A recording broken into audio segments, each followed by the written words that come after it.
Hello, good evening, and welcome to Warren Thornton on Patreon and also warrenthornton.com.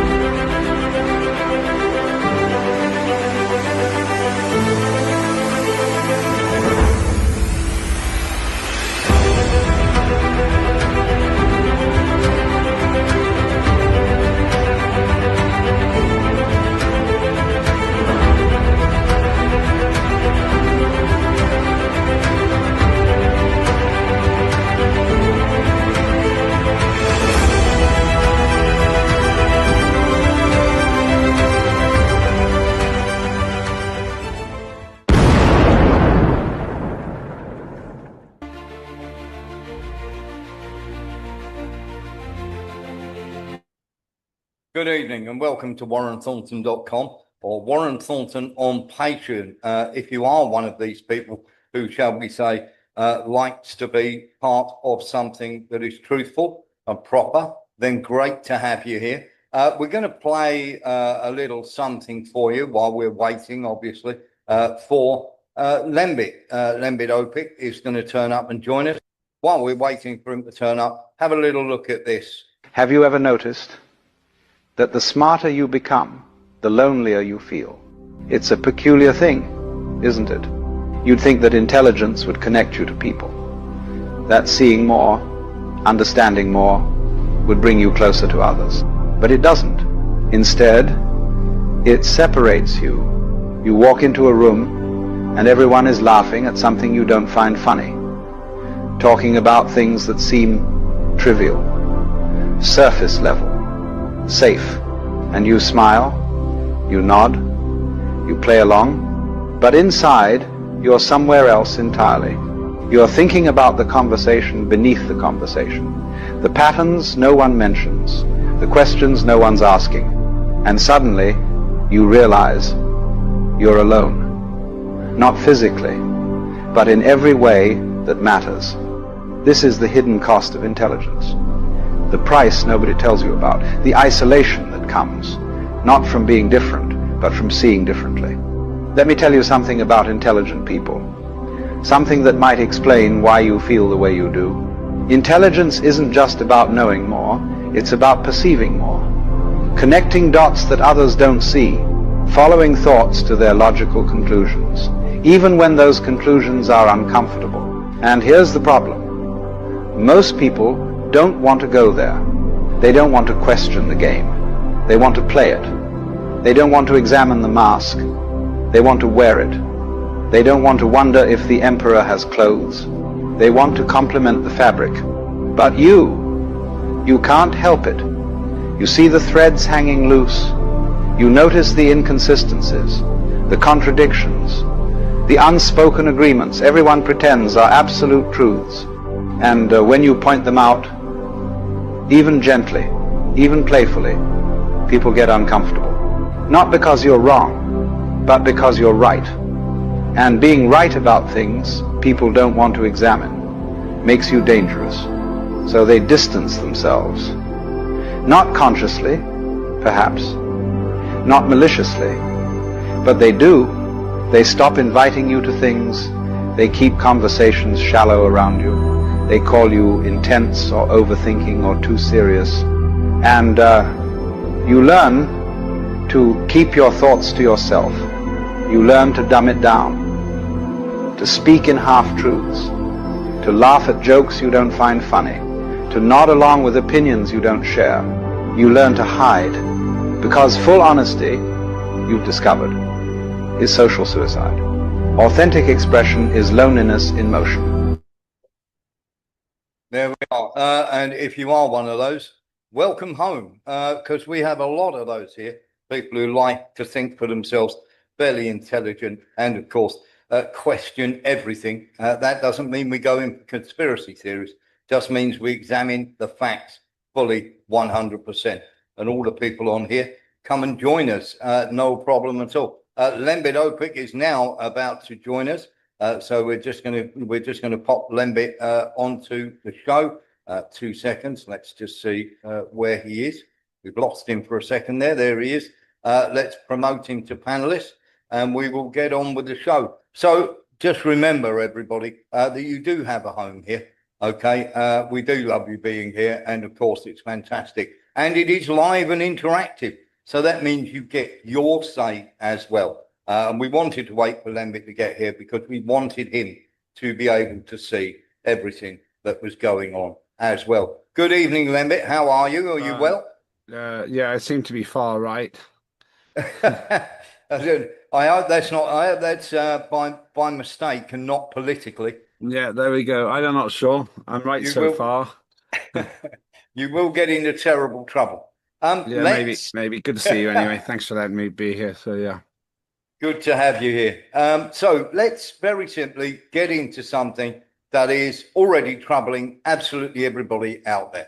And we're going to get into this because this is really, really important and more important than most people realize. We have, of course, the nonsense of being aimed at, or at least aiming at, lots and lots, shall we say, to do with Diego Garcia. We have had Israel aiming. Now, let's examine the claim. Israel are saying that, of course, Iran launched 2 missiles at Diego Garcia. Let's get into it very quickly. The claim against the facts. Now, the US sources claim that 2 missiles were launched at Diego Garcia and that it was a failure, one crashing pretty close after launch and the other being shot down by the US Navy. And to all intents and purposes, Iran news media, MER, we were told, had also claimed this. Case closed, right? Well, not really. Iranian missiles are limited to 2,000 kilometers by the Ayatollah, and they've not changed that. And we're incapable of reaching Diego Garcia, which is 3,750 kilometers away. However, Iran could be lying, as we all know. All sides use propaganda in a war. So let's deal with the MER News in Iran, who supposedly published that Iran indeed had shot 2 missiles at Diego Garcia. So absolutely no problem if they're saying that's okay, all good, yes? Well, not really. Israel have a habit of hacking into TV stations and also hacking into newspapers. And now, if we have any sense, we pay no mind to the mainstream media in Western countries. Have we seen so many lies? One can only attribute their reporting to propaganda. Now, MER News seemed rather slow on the uptake, given that they are state-owned and did not publish the story until a full 10 hours after the Wall Street Journal, the original source of the story. Does that not seem strange to you? Well, now we know that the CIA favourite for planting stories, or we have known for quite a while, is the Wall Street Journal. And the US State Department's favourite is Axios. Both papers have an appalling record for truth and accuracy, and this story was given to them by US sources. Now, that's now been disclaimed, and it's now being said Israeli source. Now, many news outlets regurgitate other stories from other news outlets. That's the nature of the beast, and it is common practice. Nothing wrong in that if it's accurate. Is it possible that MER News regurgitated the story as propaganda to let fear be instilled? After all, as they launched at 8:33 a.m. the previous morning, we've taken plenty of time to know, as the state of Iran, that a strike on Diego Garcia, if it took place, had been successful or not. Would they not be crowing about it? If it was a failure, would they be bragging about it? Well, let's park that for a minute and move on. All experts, including those building these missiles, agree that Iran had a limited missile range to 2,000 kilometers. And people here now know that Diego Garcia is 3,700 kilometers away, and Akrotiri is just over 1,000 kilometers away. So a number of questions now pop up. Did Iran lie? And could a smaller payload help lengthen the range of those missiles? Could Russia or China have given them missiles that reach that range? Yes, Iran could have lied and have missiles that have a much longer range, but so far, no missile ever has been launched by Iran anywhere near the distance required. So was this a new missile or hypersonic? It was certainly not hypersonic. Absolutely none so far have been knocked out of the air in the 5 years of war in Ukraine. And even the Americans, the Ukrainians, and NATO officials have testified to that fact. Now, Russia and China could have given Iran such missiles, but have officially denied it. And And had they done so, no evidence whatsoever has ever been uncovered to dispute that fact. Yes, satellite radar jamming, internet help, as well as air defense systems such as the S-300 and S-400 have been supplied to Iran. So on the face of it, Iran do not have a missile capable of hitting Diego Garcia. Another question is, why would they launch at Diego Garcia when Akrotiri Air Base in Cyprus is 3 times less a distance away and easily reachable? Why would they lessen the payload to fly the missiles further? A premise only recently put forward by Israel. Timing raises its head again. Why would you do that if the point is to cause damage? Now we come to the most damning evidence, or lack of it, of all, the heat maps. Now, every single time one of these missiles launches, there is a heat source. Now, again, anyone who follows this channel knows there are some fantastic missile launch mapping sites out there, such as AMK Mapping. Even so, we never rely on them, not when we have the sources we do. Now, if you remember back, the marketplace bombing that Russia were blamed for, that turned out to be a Ukrainian missile in Ukraine, and the 3 sources that we have are employed by their military in independent countries from the wars that are going on. And 2 of them have corroborated the following, and the other has yet to get back to me because he's on holiday. Now, 2 missile launches deemed to be ballistic, as consistent with Iran's heat maps from ballistic missiles, show them as most likely MRBMs. That's right. Depending on the distance to be traveled, they are capable of determining the type of missile due to the differences in the heat signature that is given off on launch. Now, MRBMs, or medium-range ballistic missiles, have a known range, and it's not anywhere near 3,700 kilometers. The direction is also a problem. If Diego Garcia was the target, you would certainly not want your missiles to trace a zigzag path if you're worried about range limit. So let's examine that exactly. So from our source, the only heat maps for ballistic launch on Friday, and almost every source agrees, the timing of the launch from Iran was 2 launches 7 minutes apart, 08:33 hours, 08:40 hours, from a place called Nia in the province of a place called Yazd. And we're now going to show you a picture of exactly where Yazd is. So there we go. That's a picture of Yazd. As you can see, circled in the top right-hand corner there. That is where the 2 missiles, the morning missiles that were launched, and everybody agrees on the timing of this, this is where they were launched from. So let's continue. Sorry, I'll let you in a second, Lembit. One of the missiles failed and crashed, and its heat signature disappeared a few kilometers outside a place called Bandar Danaya. Let's have a look. We'll have a little look at this. You should be able to see this quite comfortably. Here we go. Bandar Danaya, there we are, which is just across the ocean, which is literally a few kilometers out, and it was literally still in the Straits of Hormuz. So that is the first missile that's been launched. Let's have a look at the second one then. The second launched, or heat map tracked from the same launch site, claimed shot down by the US Navy, disappeared a few kilometers outside of a place called Fujihara, a place hit before and consistent with these practices. Let's have a little look so that you can actually see where this place is. There it is, Fujihara. Of course, that has been hit once before. So literally they've blown up there. So when we look at the heat maps, and it is very, very important to do so, when you look at where they crashed, first of all, we've got a real inconsistency here because they've been launched. One has gone to the left of where it was launched from, and the other one has gone to the right. As you can see, the rings are around what you can see there as the possible. There we go. That's where one crashed. That's where one crashed. That's where the second one was claimed to have been taken down. And of course, they are not even in the general direction of Diego Garcia. So let's crack on, and then we'll let everybody in. So only the heat maps, the direction is, a problem. So the only heat maps for ballistic missile launches on Friday morning, and every source agrees the timing of the launch from Iran was 2 launches, in the morning, 7 minutes apart, 08:33 hours and 08:40 hours from a place called Near. Now, no other ballistic launches from inside Iran are recorded traveling in that general direction. So, is this another Gulf of Tonkin incident, a much altered and propagandized story based on a much smaller event?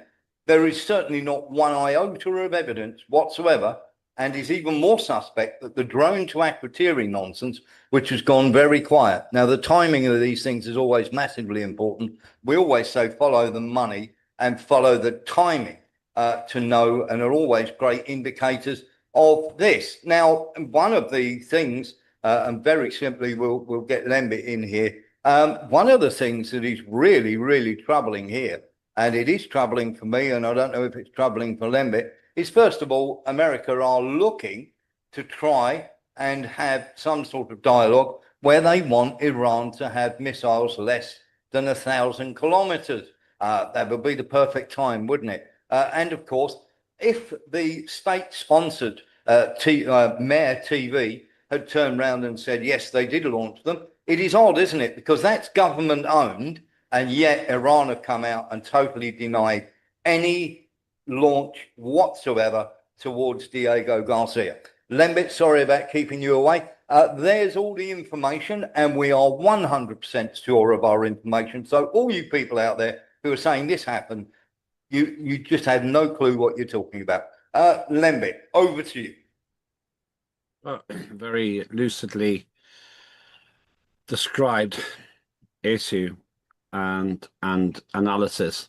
In short, what you're saying is Iran wasn't aiming at Diego Garcia. That's what you're saying. No. And they couldn't be. They launched 7 missiles, only 2 of them in the general direction on the Friday morning, which everybody has turned around and said, okay, everybody has said we agree. Yes, these missiles have been launched. They don't have the range.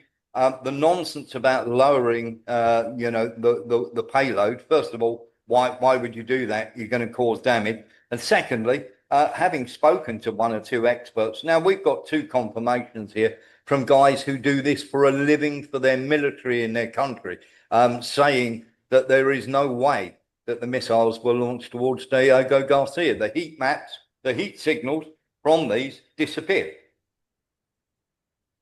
Okay. I agree. I didn't think that Iran would bother aiming for such a difficult target. And I assumed that this was propaganda to try to drag others, such as the United Kingdom and Europe, into this war. Yes.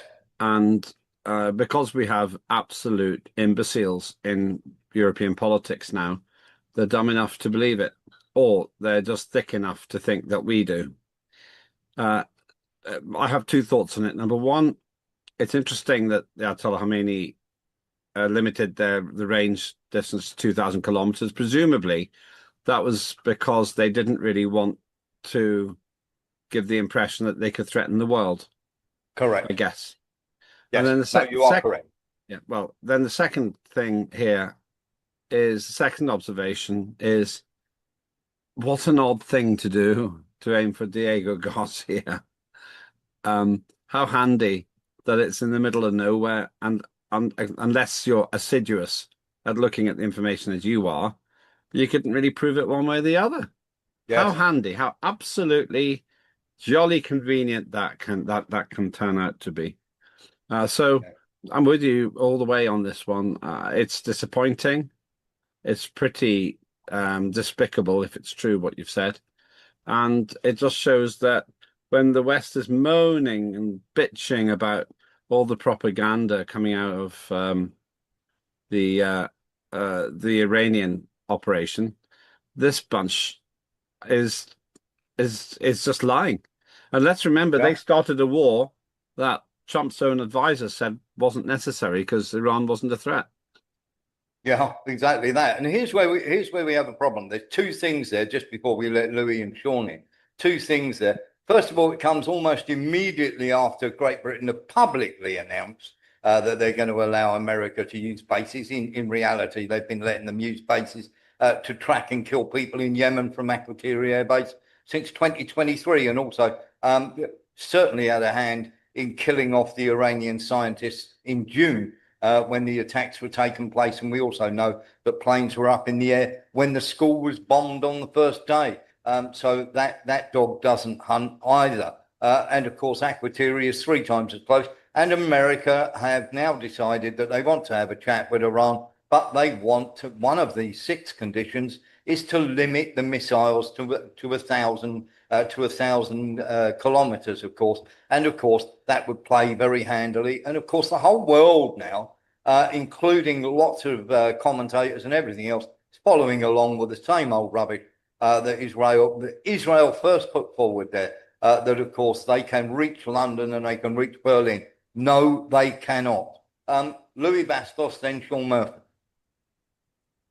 Excuse me. Good morning. Good evening. I agree with Lambert. I mean, what's the point of wasting 2 great missiles into Garcia, which is just basically a stopover base for America and England, if they can use those two missiles into Israel? It shows how stupid we are and how gullible we Western people are. Not us here on the show, but most people. Really, it's pathetic. And if the Iranians are striking so well, why would they all of a sudden decide to go so far and miss and missiles sink? It's stupid. The Americans and Israelis don't have anything to take out missiles. So it's a lot of nonsense. And I agree with you guys 100%. It's bullshit. Thank you, Louis. If they wanted to hit Diego Garcia, sorry, Lambert, on you go. Oh, okay. I was going to say, well, the answer's simple. It's impossible to find the evidence, even if there is any, because exactly that. Pacific Ocean is 10,000 meters deep in places. Yeah. So it's nice. It'd be like saying, "Oh, I saw a flying saucer over this totally deserted, uninhabited part of the world." Fact, and I could describe it to you. And this is the problem. But I was watching some man called Reid, a minister for the Labour Party, today on the television. Yeah, absolutely total. It was totally embarrassing. It was just embarrassing to watch his bumbling nonsense. It was. I can't describe it any other way. Complete, utter crud, total crud. What he was saying, and I was sorry to see it. I'm disheartened, actually, to think that our world has come to people like him having a semblance of authority in the West. So that's the why. That's why. Quite bizarre. And of course, let's be absolutely clear here. If Iran had, and they have, as far as I'm aware, hypersonic weapons, they could have easily reached Diego Garcia. You wouldn't send a medium-range ballistic missile that has a real problem of getting the range when you would send a hypersonic. It's absolutely ridiculous. And the hypersonic, as we know, can't be shot down by anybody in the West. Sean Murphy was next, then Louis Bastos, then Lee Williams. Well, Warren, it could be that they're trying to discredit Trump because Trump has come out and stated publicly on more than one occasion that they have destroyed all the missiles and drones and missile launchers in Iran, which is actually total rubbish, because we know for a fact that they're still hitting Israel like there's no tomorrow, and Israel actually haven't got any. Are now finding that Israel have got no air defense left whatsoever. So it could be the CIA trying to discredit Trump. Could be any number of those reasons. I think it's to try and get other people into the war would be my biggest thing. I think that too. I agree. Because they want everybody to go through the Straits of Hormuz with them when they get bombed to pieces. But we're all cowards if we don't. Louis Bastos and then Lee Williams. Diego Garcia is southeast of Iran. I've sailed through there because I stopped in my round the world race. I stopped in Chagos, which is part of the archipelago, and there's nothing basically there. There's absolutely nothing apart from stopover for military. It belongs actually. It's a base belonging to England, but used by the Americans. Yeah. Well, let's be absolutely clear as well. When the Americans go back to load up to go bombing again, they're going back to Fairford. They're going to, and the American bombers are going to Ramstein. They're not going to Diego Garcia. Andy, sorry, Lee Williams. I was just going to say, when you mentioned the weapons that they've not actually used yet, I'm sure they can go a little bit more than 2,000 miles, or if you've got kilometers. hypersonic, they can go a lot. Yeah. They can go a lot further. So very correct. simple. That's what I was going to add earlier. It's scaremongering, trying to get everybody else into the war by look. They can reach. We've got bombs over Berlin. We've got launches over London and all that sort of nonsense. So I hope that is at least laid to rest. We have absolute proof that this is complete nonsense and this never happened. Simple. Lemby, I'll let you have your final thought on this. What we've been seeing in the last 5 years is the decline and fall of the Western hegemony, fancy word for empire. And we've seen the World Economic Forum begin to fall to pieces with very high profile resignations of the two people who are in charge, one of whom I've met, totally unimpressive man, who is clearly somehow embroiled in the Epstein thing. Klaus Schwab chucked out by his own people for, let's guess, yes, that's right, some sexual impropriety allegation. So they're falling apart there. We've got Western European politicians utterly impotent in the face of the Russian offensive in Ukraine, though. I noticed there was a whole lot of coverage about how well Ukraine is doing at the moment. They captured apparently 400 square kilometers or something. In other words, a 20 by 20 kilometer space. Yes. I'm not sure if that's even true. We can talk about that later. And now we have this unprovoked attack on Iran, probably led by Israel and followed by the United States. And what we're now seeing is the relentless and cynical use of propaganda to try to keep all of us on side. And by and large, it works because people don't have conversations like this. Yeah. They just assume, even now, that the mainstream media and politicians are telling the truth about these sorts of things. As far as I'm concerned, the concept of Iran launching 2 rockets at what is basically a blue lagoon, where the odds are you'll land in the lagoon rather than on a runway, is totally preposterous. The film wasn't much good, Blue Lagoon, for me, and this claim is equally poor. If you're going to hit out at Britain, you do it in the easiest way possible. The basic strategies of war is you go for the low-hanging fruit. And they could dump this missile into Akrotiri if they wanted to, much more easily. But the reality is Iran has been very clear. They said, we didn't ask for this war, but you're going to have it. We'll see it through to the end, and all we have to do is survive. They don't need to have some really high-risk public relations damaging failure in the Indian Ocean. So who's got the motivation here? It's the West. It's the people who are trying to drag us in, even to this point, even as we speak, there's persuasion going on. But here's the problem they've got. People just don't want it anymore.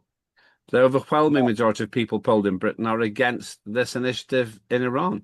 And lots of politicians, I have to say, people like Nigel Farage are in a bit of trouble now because they backed the wrong horse.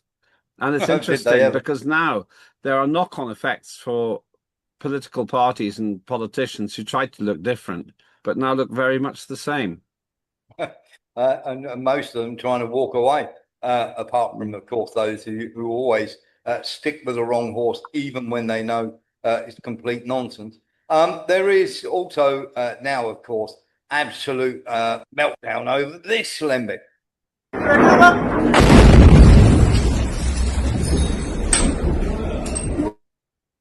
that is a missile launched at Dimona. In fact, we've got a couple of videos to show you. So we're going to show you all of those first, and then you can see and judge for yourself. Here's one which is about. Well, this is a depressing show today.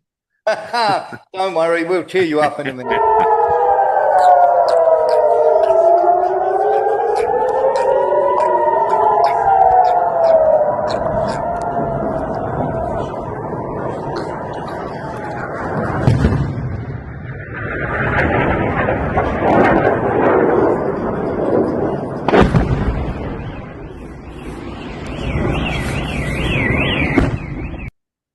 So as we can see, and we've got one more of those, and then we'll get into what's going on here, because of course they're starting to lose the plot quite a bit here.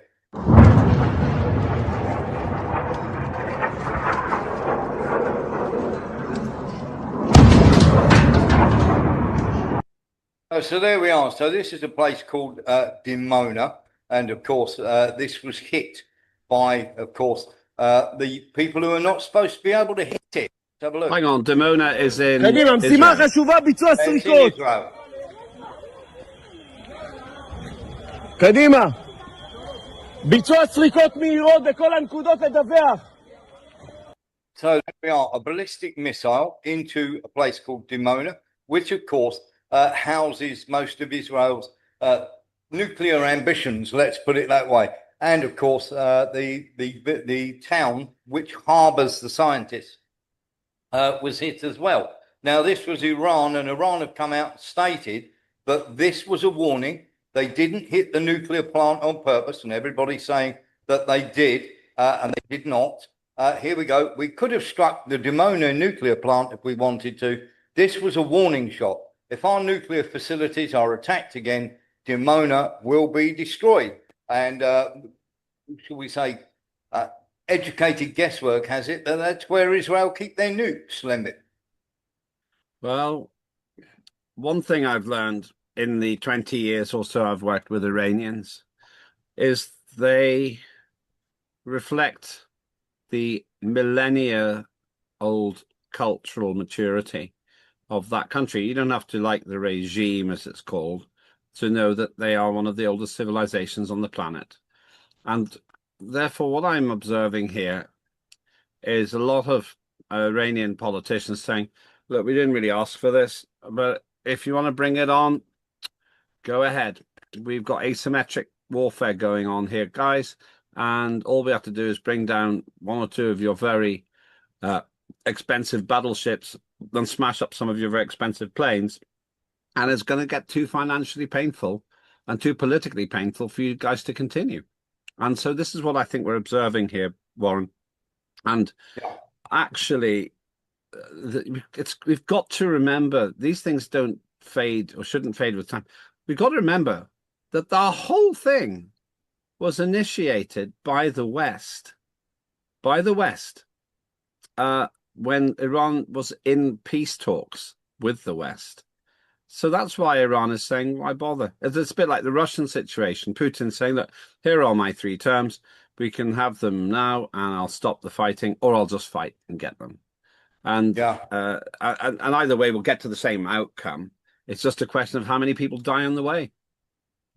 Yeah, absolutely. And of course, we've had Netanyahu and many others coming out. Netanyahu is playing the victim. There is a bit of hypocrisy going on here. We'll just have to mute this for a second. There is hypocrisy going on here. I mean, when you look at what happened in Gaza, and the Israelis are coming out and going, oh, they're bombing men, women, and children and everything else. It is quite, how can I put it, quite crazy. So there we go. So hopefully, with a bit of luck, we've got a full look at that. Somebody's saying there's a problem there. Your screen share is obscured beneath yours and Lembit's mugs. Okay. Very, very simply, I think there might be something wrong with yours. Anybody else having a problem seeing what we are sharing on the screen? Let me know in the comments. Not me, Warren. Okay, thank you. So it might be you need to log out and log back in again. Very, very simply, what we've got here, of course, is a message to America, and it has been sent to America. Trump has said that they're trying to put out feelers for a peace deal. Iran have consistently said, we are not interested in talking peace at all. And in fact, if you want to do anything like that, then you jolly well need to give us lots of stuff that we need, like reparations and everything else, moving out of bases and everything else. Trump is 1 minute saying, I think it's absolutely brilliant. We should do this and we should do that. And the next minute he's saying, I don't want to talk peace. What's your feelings on this, Lembit? Donald Trump has become surprisingly inconsistent. By and large, Donald Trump has been, in my view, a fairly intelligent negotiator. But in the course of 24 hours, he said three opposite things. First, he said they were going to wind down the military operation. Then they said that he's not interested. First, he said, then he said he's not interested in a ceasefire. And then he said that he's essentially going to annihilate the electricity grid of the whole of Iran unless the Strait of Hormuz is opened by, in UK time, Tuesday night. Well, I can't have it all ways. Tuesday morning, sorry, I think it is. I can't have it all ways. And that's tricky because he's beginning to look like he's being inconsistent in regard to his own comments across a very short period of time. Now, I'm wondering if that's because he realizes this is going to be catastrophic in the midterm elections, or because he's been told otherwise, or because he genuinely thinks he can strong-arm others to do what he wants them to do. Perhaps because in the past he's done that and it's been successful. Whatever the reason, this is tricky because just like Vladimir Putin, the Iranians are totally consistent. And they calmly say, we're not interested in peace. We're going to settle this one way or the other now. There are 90 million of us. Come and have a go if you think you're hard enough. I think it's absolutely the right thing to do, isn't it? It does seem if you're Iranian, yeah. Because what's the point? What are they going to do? Wait for another 12-day war, another 6-month war, more bombing by Israel? They're just going to come back again. If you speak to Iranians, they say that honor matters more than life itself. Yes. And the other thing is, and I've put this out on an X, I basically said, I'll read it to you actually. I basically said today that the problem is there's just no understanding. It's no victory at all to bomb 90 million people you said you were going to send help to. It's contradictory, but the one that I've got the most hits on this, I got over 100,000 views on this. Starmer says it's self-defense to bomb Iranian territory. What if Iran called it self-defense to bomb British territory? These dangerous precedents are the result of terrible judgment by Keir Starmer, but by extension, terrible judgment by Keir Starmer and all the little amateurs he hangs around with. My worry, therefore, is we're dealing with amateurs in a professionally very challenging situation in a war which was initiated by the West and responded to quite predictably by Iran, who were waiting for it. They've had decades to plan for this. And they're basically saying, we're just going to have to stick it out because all we have to do to win is to stick it out. Muhammad Ali against George Foreman. All he did was stick it out until Foreman was so weakened that with one punch he knocked him out. Yeah, absolutely. Lee Williams. I was just going to say that he was famously done it in Ukraine, but he said it in for Iran as well, that they'd won the war. That was around about a week after going into there. Yeah. Yeah, never takes long, does it, to produce? Let's ask you about this then, because of course the Israeli press and shall we say the press worldwide are splashing it all over the pages. Of course, Benjamin Netanyahu is now out walking the parapet, saying the Iranians are being beastly to me, because we've done this, and trying to blame them, saying they're using all sorts of, shall we say, cluster munitions and everything else. But then again, Israel have been using them since 2012. Are we at a place now where I think we are, where the Israeli victim card is no longer valid. Playing the victim card is no longer valid, Lembit, is it? Do you have another form of argument? You might have thought that in the Gaza situation, but there's still a fairly large degree of sympathy for Israel. I'd say this every time, but I'll say it again. This isn't about Judaism or Jews. It's about very questionable, dreadful policy making by politicians who I got to assume they're atheists. How can you have any serious faith-based ideology and then carry on the way that they are? The problem here is slightly different, I think. Most people don't understand all this Israel-Gaza stuff. They don't understand it. They just don't like poor people being persecuted because most of the human race is quite decent. The issue that they've got here is no one really understands why we're having a war with Iran. No. Very few people know Iranians intimately. I have been lucky to get to know some great Iranians. And so I have a very high respect for Iranians. But actually, when I was an MP, I got to know Iranians for a different reason. So all they see is what they see on the TV, but they don't like it. They don't like what's going on because Iran's comments are quite calm. We are going to wage economic war because that's all we got. And we can use a small number of weapons to do huge damage in Israel. 180 people, 200 people injured. Apparently no one killed. That's interesting. That's a lot of people. Not great. Thousands of people will now be affected because that group of 200, if they all know 50 people each, that's 10,000 people now know a victim or more. And so I think the problem here is that the public are going, well, I don't get why you're doing it in the first place, Mr. Netanyahu. Iran wasn't going to invade you. And I don't get what you're doing, Mr. Trump, because you promised us no more foreign wars. And it's really as simple as that, Warren. People don't understand what the hell they're doing. And that's not a good basis for getting public support for a war.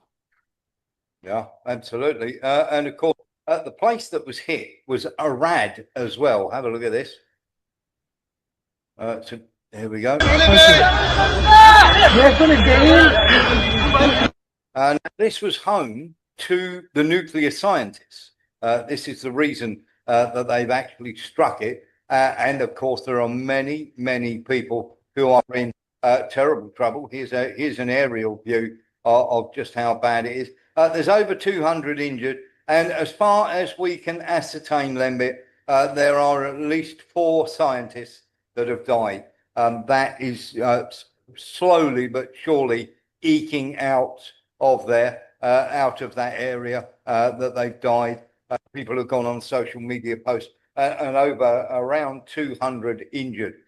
Israel have not admitted, they've admitted to the injuries, but they've not admitted to the actual deaths. And of course, people are saying that Israel is saying that a 5-year-old child was injured.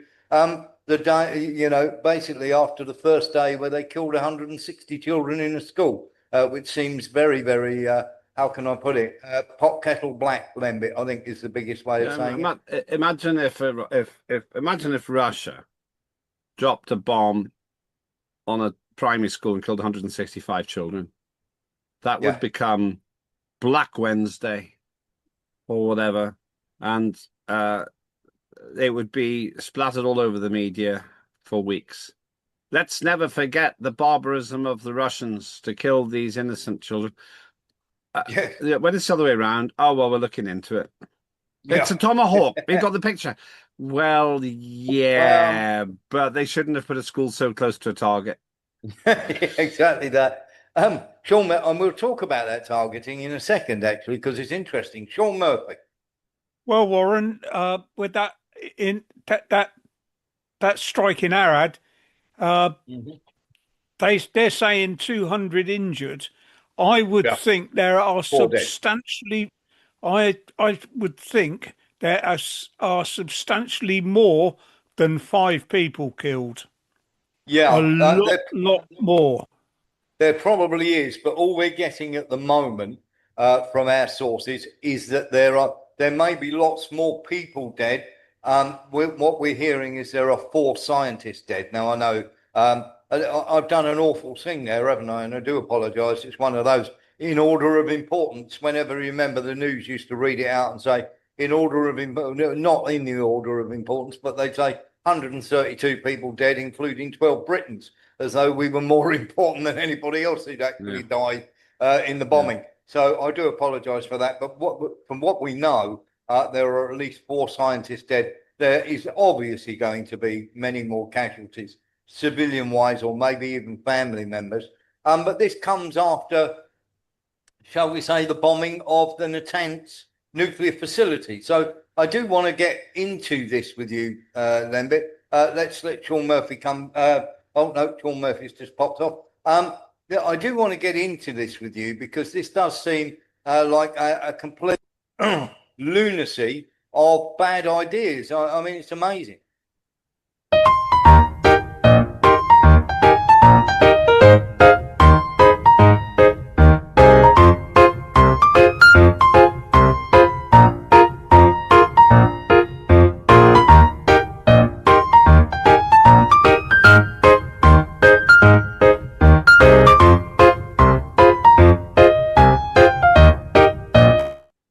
That does seem an escalation from a very silly one. You know, you've done this for your scientists. Now they've hit your nuclear facilities as well. You did it with the oil. You did it with the gas. Then they hit the gas reserves of other places where you have bases. You obviously did it with the boats as well. And of course, they've been hitting tankers as well. I mean, every time Iran reply in kind, Trump and the West seems to lose its mind. Well, because they didn't expect this. I could have told you this was going to happen. We did. We talked about it. We talked about it before this all happened. Yes. We said this is going to be a nightmare because we were on the show talking about these problems and the inferences of what would happen. So amateur us, just little us, were able to say, well, they're going to reap a whirlwind now because Iran isn't going to give up. They got their missiles in the mountains and they're patient. And this is the problem. Only some weapons need to get through. And obviously they're quite accurate because they hit the nuclear place in wherever you said in Israel. Just down the road, Yeah. And so really the problem they have here, the West has, they've started a war they can't stop. And all this fear about weapons coming into London and so on, the simplest thing to do is a terrorist attack. And frankly, every country's got sleepers in every other country. You really wanted to do some big damage in Britain, you could do it very easy. For example, it's a really silly thing, but you know, milk is a substance which has to be cleared up. If you stole half a dozen milk lorries and emptied the contents on half a dozen motorways on a Monday morning, you could paralyze London. Yeah, you can do that without killing anybody. There's so many different things that could be done. And so I think what we're seeing here is the consequence of a poorly thought out military strategy. And why? Because it's not America's war. They've been dragged into it. Yeah, I think you're right. Let's have a little look at this. Overall, you know, we don't use the strait. The United States, we don't need it. Europe needs it. Korea, Japan, China, a lot of other people. So they'll have to get involved a little bit on that one. Pretty much desperate for everybody to get involved. But here's the thing. We don't use it. We don't need it. It's got nothing to do with us. You will open the Straits of Hormuz if it doesn't fully open without threat. The Straits of Hormuz within 48 hours from the exact point in time, the United States of America will hit and obliterate their various power plants, starting with the biggest one first. This sort of unhinged ranting isn't helping anything, is it? Well, it's actually worse than that because he has to do something now. Yeah. He either has to start wrecking the electricity grid for 90 million people, 88 million of whom have nothing to do with the Iranian military, and who Trump called on to rise up against their political masters. less likely to do that if they have a national blackout.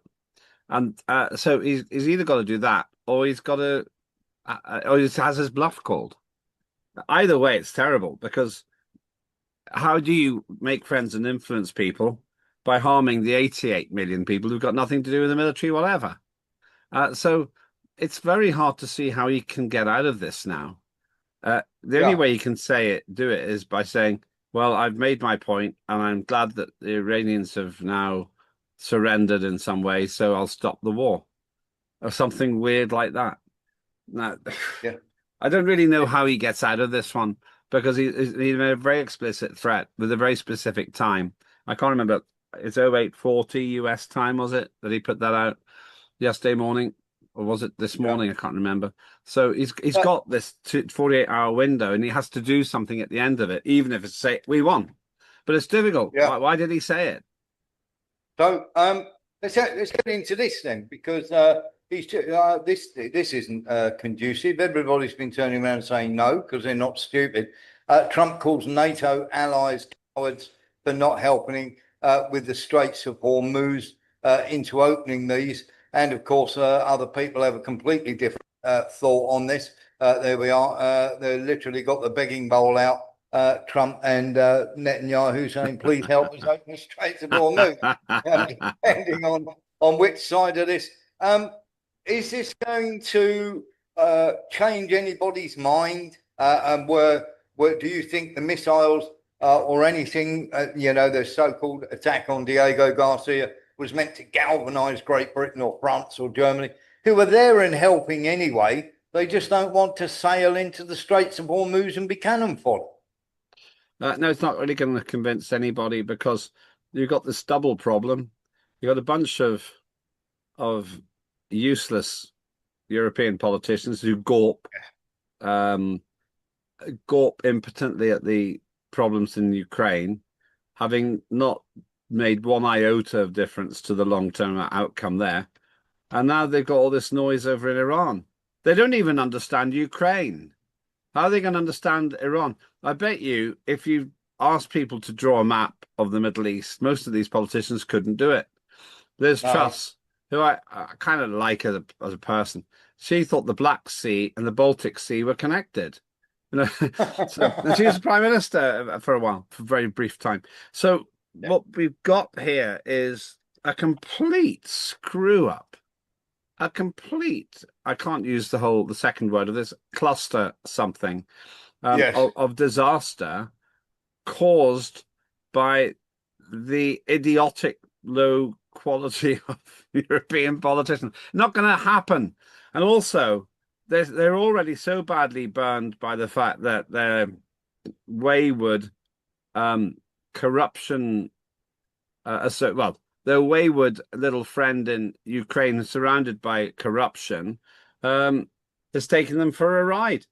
I was with somebody a few days ago who knows the arms industry, and he said that the illegal arms traders are absolutely enraged by the fact that Ukraine has knocked the bottom out of the market for illegal weapons.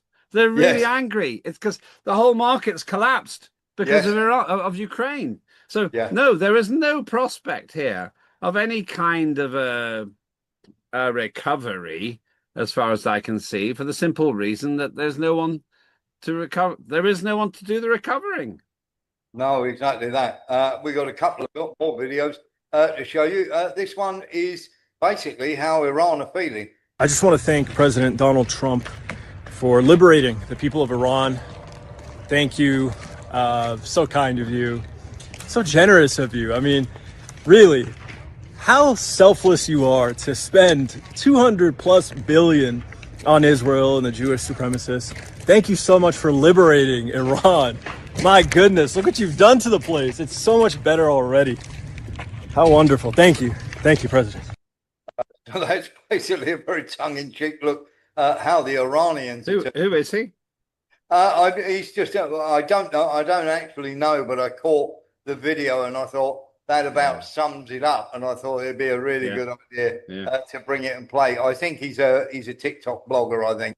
But it did pretty much sum up how they're feeling. Let's have a look at this. Morning, good to have you back. I want to start with the latest of what we're hearing from President Trump. Let me read you what he posted overnight. He says if Iran doesn't fully open without threat the Strait of Hormuz within 48 hours from this exact point in time, the United States of America will hit and obliterate their various power plants, starting with the biggest one first. Has the president changed his mind about winding down the war, as he said a day earlier, and instead plans to escalate? I think he said he could wind the war down at any time he wants. And, Kristen, this is the only language the Iranians understand.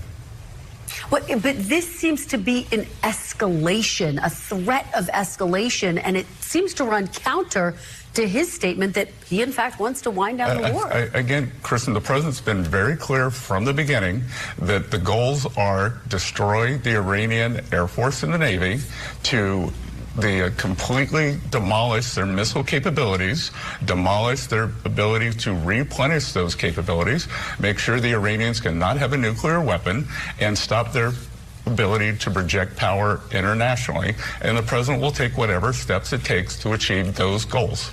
Well, you know, I was on the phone with President Trump a week ago. He told me allies were on the way to help secure. Scott Bessent's a bit of a sociopath, isn't he? He's just doing his job. Sometimes I was in a court case recently, observing, and the plaintiff had a brilliant barrister. He was engaged, he was on the job, he was pedantic in a way, but very intense, and it was interesting. The defense barrister had given up. She just rambled on, and you could see that she didn't even believe it herself. That's what I think I've just seen there. Somebody who doesn't actually have any commitment whatever, really, to what he was saying. I mean, you feel like he was going to say, the president's got a very good idea what to do. You know, you just expect him to start laughing because it's ridiculous. Yeah. This could define Donald Trump's legacy. It could. And something else we need to talk about a little bit. CENTCOM have come out and denied that any F-15 fighter jet was taken down, of course, over central Iran. Complete nonsense. It's completely fake, completely false. And then an hour later, the Iranians released it.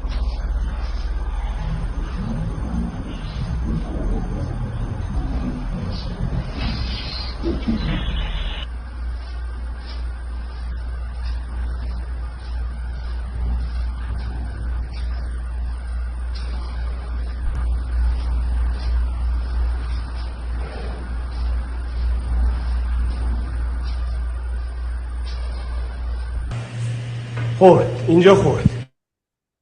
There we go. And they hit it. CENTCOM interpret that. I need you to interpret F-15, F-15 that CENTCOM said that absolutely didn't get knocked out of the air. It's complete nonsense. The Iranians are lying. And then an hour later, they released a video of that very F-15 being knocked out of the air. And of course, they're saying that the F-15 just had a bit of a problem. Certainly did. It got hit by an Iranian missile, by an Iranian air defense missile. Nobody can believe CENTCOM when they start coming out with this nonsense. Yeah, the problem here is that we already know they're willing to tell porky pies lies about this, because it beggars belief to think that two KC-135 tankers bumped into each other. Yes. It just can't be true. I just don't believe it can be true, that because you actually have to be 50 meters out. Sorry, you have to probably misjudge by about 100 meters, because the tail of one aircraft has to be right underneath the other plane, and they're so close that they're basically snuggled up like peas in a pod. It can't happen. And also, we know that 5 other tanker aircraft, or KC-135s, have been damaged. So this continuous denial, always something else causing these things. It just doesn't seem credible to me. And of course, the F-35, which is their their, you know, sort of, if you like, flagship in terms of aeroplanes, much better than the F-15. That got knocked out of the air, and CENTCOM again turned around and said, well, no, it hasn't happened. And it turned out it did. Bizarre. Sean Murphy. Well, Warren, I look at it this way. The F-35 is their super duper stealth fighter, almost invincible, not vulnerable, and that's how they'll push it to every nation they're trying to sell it to. Yeah. They do not want that to come out, that they are vulnerable and they can be knocked out the sky. It's as simple as that. That's why they lie about it. It is a very strange thing. It's going to affect the sales. Yeah, it is a very strange thing when they come out with this sort of nonsense. And of course, it's now been proven that Britain did a Patriot missile was the one that blew up the oil refinery. And of course, it turned out it was a Patriot air defense missile and nothing to do with the Iranians, who of course turned around and said that they didn't bomb the oil facility of one of the Gulf state countries. And of course, it turns out that they didn't, because the investigation shows that indeed it was a Patriot missile that did it. While we're talking about calamities and stuff like that, let's have a little listen to Hexes. Finally coming a little bit clean, Lembit. And I think, you know, we're also still dealing with the environment that Joe Biden created, which was depleting those stockholds and not sending them to our own military, but to Ukraine, which is every time we reach back and look at any sort of a challenge we have, it goes back to, well, send it to Ukraine. Ultimately, we think this should be these munitions are better spent in our own interests at this point, and this kind of funding bill is going to ensure that we're properly funded going forward. So there we are. First of all, pretty much admitting, and Hegg says having a bad week because his poster boy that he used to show everybody how brilliant the American military was, the poster boy Marine was actually caught stealing. Let's have a look.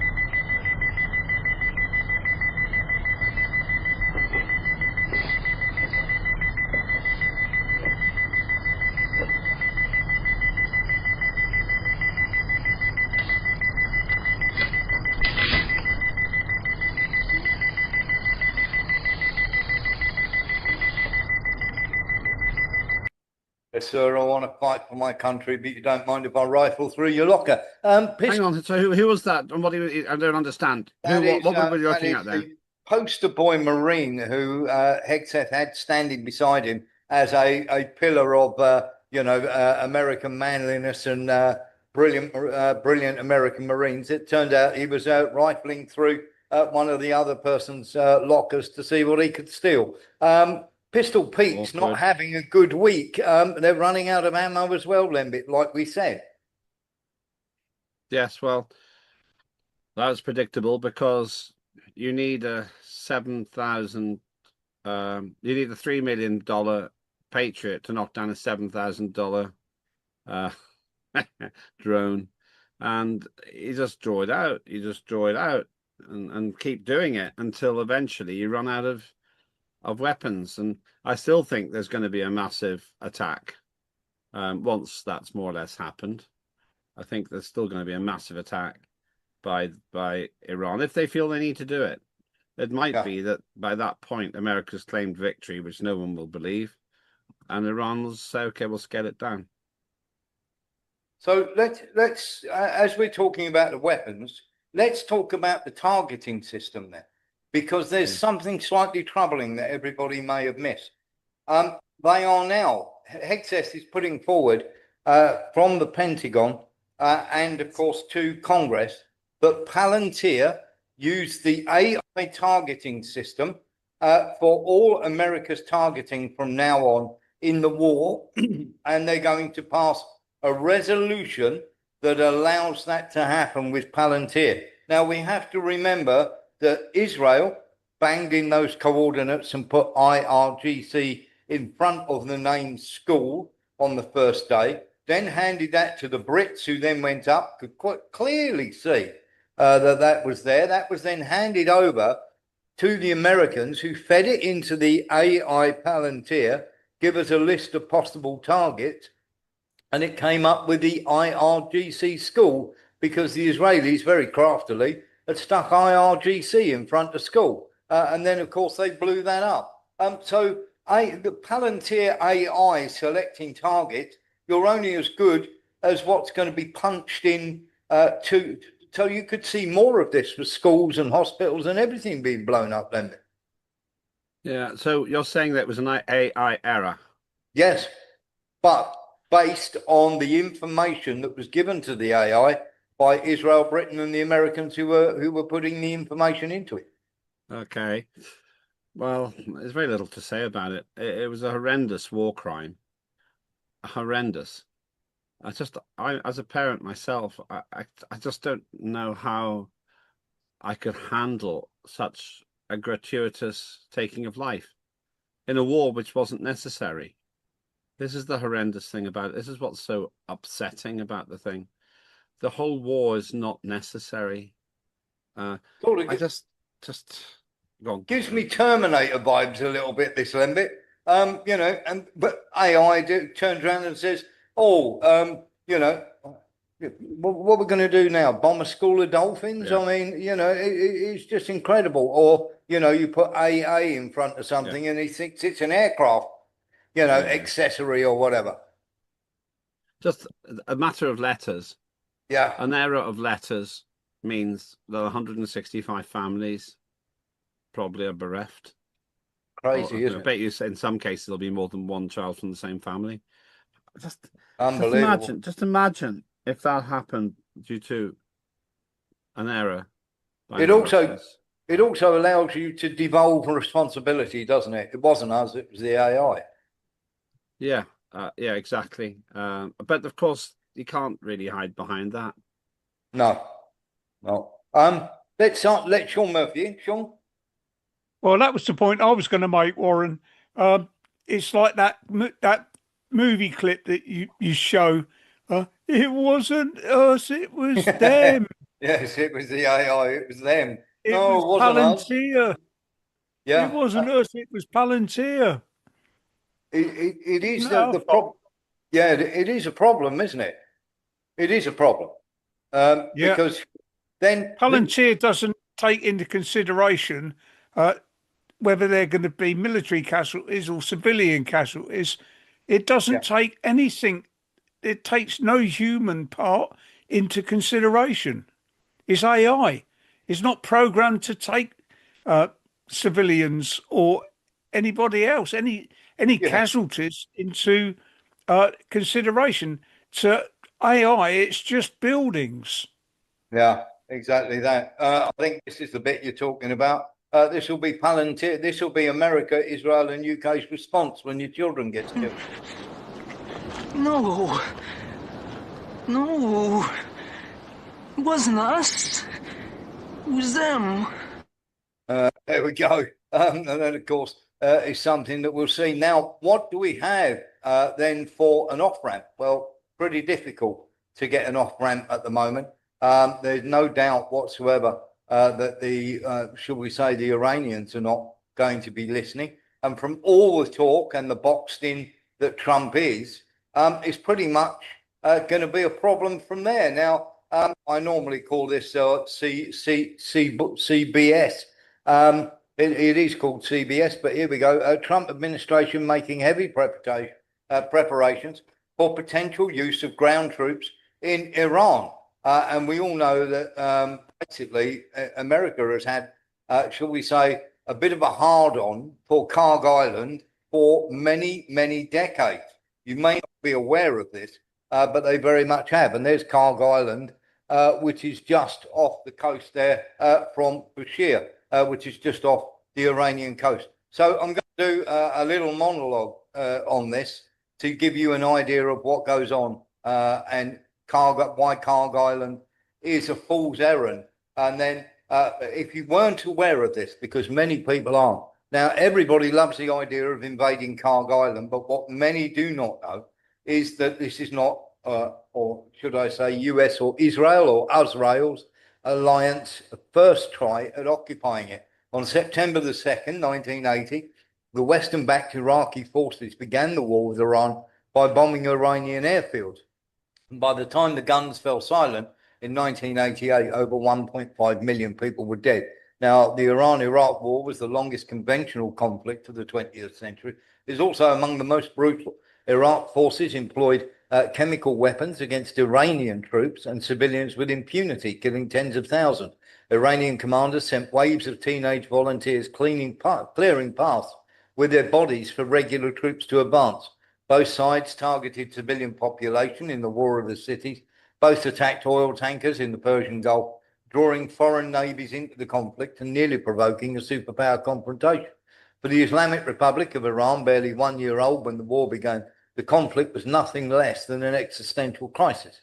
It unified a revolutionary regime that had been fracturing along political and ideological lines, and it provided a crucible in which the IRGC was forged into a military and economic powerhouse.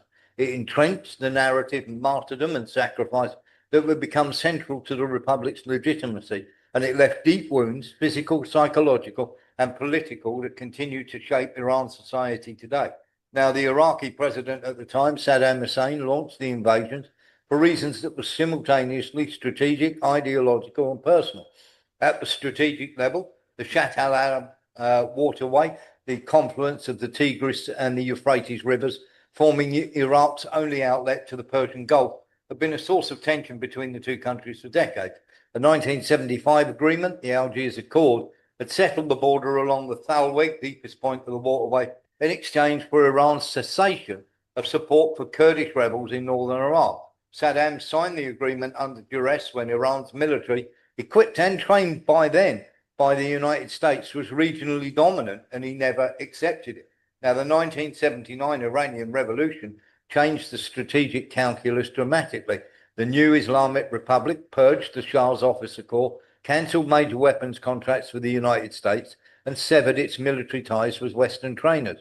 Overnight, Iran's armed forces were transformed from the region's most powerful into a factionalized collection of revolutionary committees, and Iraqi intelligence concluded that Iran was right for the taking. So Saddam, harboring territorial ambitions beyond there, laid claim to Khuzestan, Iran's oil-rich southwestern province, which he called Arabistan, in reference to its Arab population, and thinking capturing that would give Iraq control over Iran's primary oil fields and refineries, crippling the Iranian economy and funding Saddam's regional ambitions. The timing seemed perfect. Iran was diplomatically isolated, militarily weakened, and potentially chaotic. Saddam expected, like Trump, a swift victory, perhaps 3 or 4 weeks, his generals had predicted, followed by the collapse of the revolutionary regime and its replacement by a government more amenable to Iraqi interests, or should we say American interests, because they were now funding Saddam Hussein. If Saddam miscalculated the ease of victory, he also underestimated the resilience of Iran's revolutionary fervor. The Islamic Republic, whatever its internal divisions, possessed something Iran lacked: a population mobilized by ideological conviction and a leadership willing to sacrifice that population in staggering numbers. Khomeini framed the war not as a territorial dispute, but an existential struggle between Islam and infidelity, between the oppressed and the oppressors. Saddam was cast as the agent of American imperialism, seeking to crush God's government. To fight and die in this war was not merely a patriotic duty, but religious obligation, a path to martyrdom and paradise. This framing resonated deeply, as it is doing now. The revolution had mobilized millions of Iranians who felt betrayed by the Shah's westernization and inspired by Khomeini's vision. When Iraq invaded, those same millions rallied to the regime's defense. The war, far from toppling Khomeini, consolidated his authority and silenced his domestic critics. The expected collapse did not materialize. Iran's forces, though disorganized, fought tenaciously, and by early 1981, Iran had stabilized the front line and began launching counteroffensives. Now, the turning point came in March 1982, and a month later, they recaptured all their territories. The battle cost thousands of Iranian lives, but it expelled the Iraqi forces from almost all occupied territory. And to give you an idea here, they actually used human waves of people to clear minefields. That's how much the Iranians were willing to die to get rid of the Iraqis off their soil. By 1984, both sides began attacking oil tankers, and the attacks on Gulf shipping drew foreign powers into the conflict. In 1987, Kuwait, which had supported Iraq throughout the war, requested American protection for its tankers, and the Reagan administration agreed, reflagging Kuwaiti vessels with American flags and providing naval escorts. Now, the US Navy's presence in the Gulf led to direct confrontation. In April 1988, after an American frigate struck a mine, US forces destroyed 2 Iranian oil platforms and sank most of Iran's warships. The most catastrophic incidents occurred on July the 3rd, 1988, when the USS Vincennes, a guided missile cruiser, shot down an Iranian Air Flight 655, killing all 290 passengers and crew. Washington claimed the Vincennes mistook the civilian airline for an attacking F-14 fighter. Unsurprisingly, nobody believed it. So to Karg Island, first bombed in 1980, it has been the envy of Western powers ever since. Karg is 500 miles beyond the Strait of Hormuz and just 15 miles off Iran's coastline. Storming the beach would require making it past a maritime choke point, currently considered too dangerous to attempt, with amphibious assault ships heading their way. Iran forces could mine the strait and the waters around Karg itself, while attacking with shore-based and water-based anti-ship missiles, aerial drones and speedboats. Any landings would also be in range of rockets and artillery that Iranian crews have not yet had the opportunity to employ. A helicopter assault avoids anti-ship weapons, but any aircraft that touches down will be an easy target for drones, missiles and artillery, as well as shorter range defences. The MEU complement of B-22 Ospreys and helicopters would lead at least 3 trips to insert its Marines, giving Iranian troops plenty of time to calibrate their sights. An airborne jump would be the surest path, but still perilous. Planes are safe from drones, and fighter escorts could suppress or soak up surviving Iranian air defences. Paratroopers land, widely dispersed, preventing a single drone from taking out an entire platoon. But laden paratroopers blown off course, a common occurrence, could drown or land amongst an unfriendly population. Iran's leaders are fighting for their survival. The opportunity to inflict a mass casualty event that could sap already very poor support for the war, or to hold a battalion as hostages, may well appear more valuable to Tehran than the oil revenue that Karg Island gets. The capabilities described to repel any rescue attempt and keep those forces trapped on Karg Island, which they can just keep shelling. If this analysis overestimates Iranian capabilities or underestimates US air power, blame the example set by the more modestly equipped and organised Houthis who have pushed the US Navy to their limits over the past 2 years. Karg is a pipe dream, literally, that cost 67,000 lives in the 80s. For Iranians who lived through the war, it was a national trauma, grinding, wasteful, seemingly endless conflict that consumed their youth, their loved ones and their hopes. For the regime, it was a crisis that saved the revolution, unified a fractious population behind a leadership that seemed only months before the invasion on the verge of collapse. Both perspectives are true. Both continue to shape Iran's politics and society. Now, in August 1988, when Khomeini drank his cup of poison and accepted peace, he ended the fighting, but not the war's consequences. Those consequences, institutional, ideological, and psychological, live on. The Iran-Iraq war may be over, but it has never really ended. It just changed the players. Now Israel is doing the pushing, but behind both, since time immemorial, and certainly since 1980, has been the hand of America. Lemby, your thoughts on Karg Island? Well, you've put a lot of work into that, and rather than regurgitating what you said, let me say only 2 things. One thing is, as soon as the body bags start going back to America, there are 2 things people will say: why and Vietnam. Those are the 2 things they'll say, because what do Americans even know about Iran, apart from the fact that Iran was very unlikely to attack the American mainland?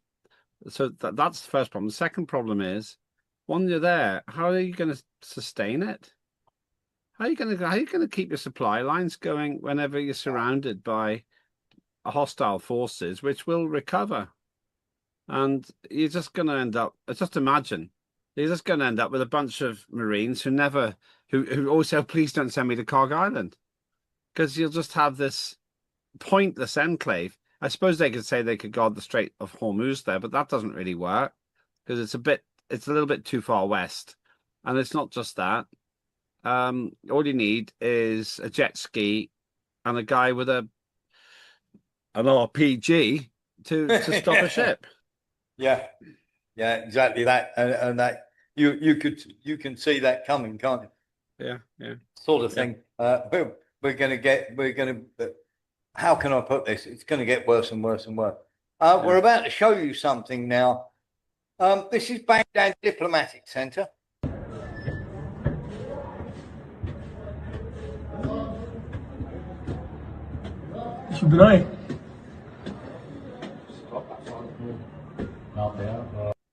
That has been hit very heavily by Iran, and of course they're not finished in any way.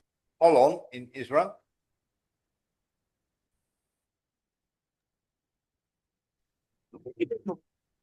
There we go. Do pardon me. That's Holon in Israel that has been hit, and of course they're still hitting many other areas. The Iraqis have hit the U.S. Victoria base yet again. The Iraqis. Yep, Iraqis. Of course, the Iraqis have decided that they don't want the Americans there either. So, of course, they're hitting the bases in Baghdad and other areas. Hang on. This is a really big point. You're saying the Iraqis are now attacking American interests? Oh, they have been for a week or two. What they've been doing is they've been launching against various U.S. bases, especially the Victoria base, the U.S. Embassy base in Baghdad, and also the one on the border as well, which they've hit quite a lot. So the Iraqi sort of militias and everything else have been getting together and pounding the American embassy and the American base. That's really remarkable. Yeah. So I just thought I'd highlight that for you. But yes, it is an ongoing thing in Baghdad where they're actually giving it a good pasting up. Wow. And we have a major problem, of course. And here's, should we say, it is a major escalation, I suppose. When Israel are screaming about war crimes and everything else, and you point out to them they've been using phosphorus and everything else for God knows how long, they couldn't give a damn. Okay, this is Iran. This, if you don't want to watch, please leave the room now. This is the last 40 seconds of the person who's taking this video's life. And this is what Israel did on the school. They did a thing called a double tap. So they launch, they wait for people to come and rescue, and then they launch again. So if you don't want to watch this 40-second video, please go and do something else for the next 30 or 40 seconds.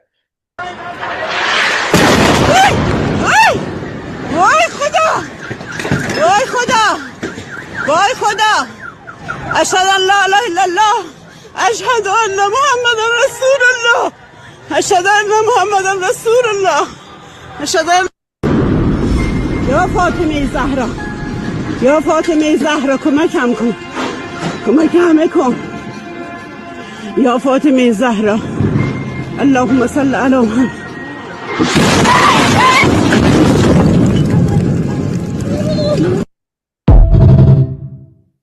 You need to explain what happened there. So basically what we're talking about here is a lady who was just, shall we say, trying to go and rescue people who had already been bombed. And she was there trying to, on the phone, trying to get some medical help to the people. And Israel and the US hit it again and again about 30 minutes later.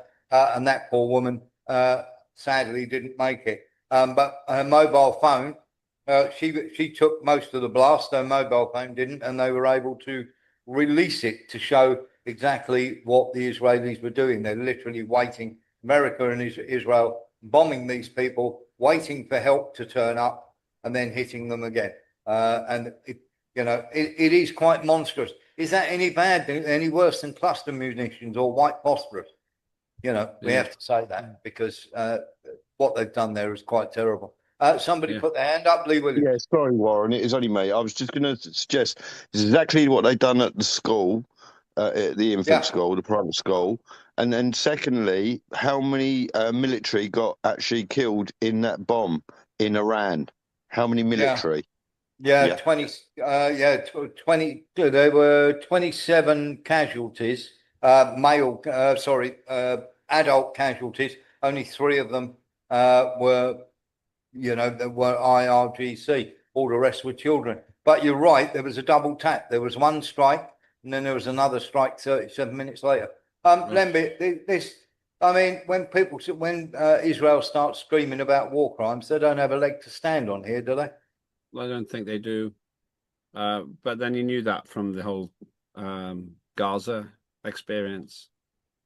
It seems to me that Israel has made dangerous assumptions about its own authority. And I just don't see how Israel comes out of this without having massively damaged its international reputation, especially when it transpires, as I think it probably will do, that Israel dragged America into this war. Yeah. It's only going to get worse, isn't it? I think there so, is. yeah. I think you're absolutely right. This is flights on Dubai Airways. Have a look at this, Lemby. Good afternoon, ladies and gentlemen. Welcome on board this flight. Nobody seems to want to take one at the moment. I wonder why. It's quite staggering, isn't it? And of course, somebody put their hand up there. Yeah, sorry. Only a quick one, Warren. Apparently, as well, some of the people from Israel have been escaping to an island called Cyprus as well. Yeah, has anybody heard about very that? much. Okay. That's been stopped though because they've stopped flights out now. But very much when the first bombing went on, they also had to stop that because they were getting flights that were going straight to Cyprus. And of course, they're buying a lot of land in Cyprus at the moment. Are people from Israel? That should tell you something. We're going to see more and more of that. The Bahrain royal family have done a bit of a runner as well, Lembit. They've taken off. Here we go. There's the Bahrain royal flight. They've landed at Farnborough Airport. They're obviously getting out of the way here, Lembit. Either that or they're going there, I would imagine, for a meeting to discuss their extreme displeasure at what is going on at the moment, because Bahrain are suffering quite seriously. Yeah, they will be. It's not a surprise. It's understandable that they're suffering seriously. I get it. It's not really Bahrain's fight, nor Qatar's, nor UAE's. Iran's dragged them in extremis because it has to do whatever it can. This isn't about right and wrong. It's just about military expedience. They have to do whatever they can to bog down the Americans politically. And we know very well that the other allies of America are angry about being dragged in. And Iran says terribly sorry about this. You said that a Patriot missile had hit the oil place. That's interesting. It'll be interesting, Lembit, to get your views on this, because obviously this has been going on, but I haven't seen you since then. This is Joe Kent on the Megyn Kelly Show. So getting the 18 intelligence agencies to agree on anything, it's very challenging. It is a very laborious and it's sometimes a very intense process of coordination and having people argue their cases. When you have the 18 intelligence agencies saying without a doubt that Iran is not working towards a nuclear weapon, and the Defense Intelligence Agency doing battle damage assessment, which is what the DIA really specializes in, is having these military-based assessments, that's what I'm going to go with. Being influenced by the IAEA or by another government, Israel in this case, saying like, oh no, even though you conducted Midnight Hammer and your 18 intelligence agencies say that their nuclear capability is gone, they're still somehow digging out from the rubble, and they're going to be able to assemble 10 bombs in 2 weeks. Again, sorry, I'm going with with what the director of national intelligence said, and she's saying that based on the research and the analysis and the rigorous debate of 18 intelligence agencies. There we are. So, Lembit, everything that we were discussing before, and I thought, and I've been saying for ages that all the intelligence agencies are sharing all their intel. They're all in it together. Yeah, it's interesting how often you hear this now. I don't think that Iran is wedded to a nuclear weapon. They're more likely to be attracted by the idea now than they were 2 weeks ago.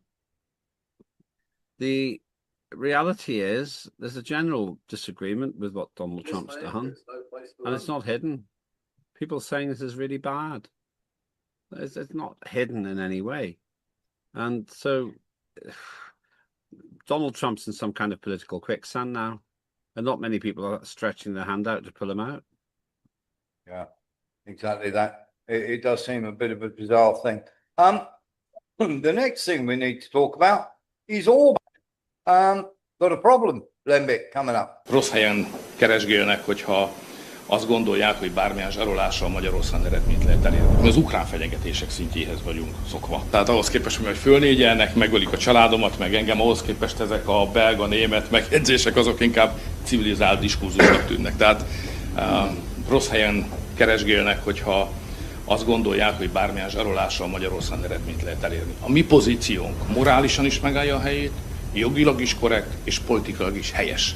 Mi mindenkivel kész állunk a vitára, velük is ez tegnap megtörtént, kifogytak az érvekből, nem volt olyan szempontjuk, amire ne kaptak volna kielégítő és számukra is elfogadható választ.